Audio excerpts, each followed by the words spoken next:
জন্ম আমার শহরেতে হলেও বড় হয়ে ওঠা স্কুল সবটাই আমার গ্রামেতে।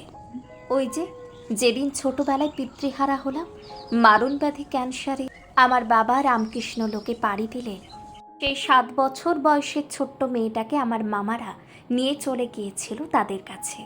অতি যত্ন ও ভালোবাসায় আমি দিদিমা এবং মামাদের কাছেই মানুষ হয়েছি। আর আমার মামা বাড়ির গ্রামটিও কিন্তু এই রকম সবুজে ভরা, মেঠো পথ, কাঁচা রাস্তা। তাই গ্রামের প্রতি ভালোবাসাটা ছোটবেলা থেকেই মনের মধ্যে তৈরি হয়েছে। আর এখন বিবাহ সূত্রে আমি গ্রামের একজন গৃহবধূ। স্নান সেরে প্রতিদিন পূজায় বসার আগে আমি এইভাবে ঠাকুরের সমস্ত জোগাড় হাতের কাছে গুছিয়ে নিই। ঠাকুর ঘরে এলেই যেন মনের সমস্ত ক্লান্তি কোথাও উধাও হয়ে যায়। আজকের ভিডিও এই পর্যন্ত। পরবর্তী মিনি ব্লগ নিয়ে আবারও হাজির হব। আপনারা সকলে ভালো থাকবেন।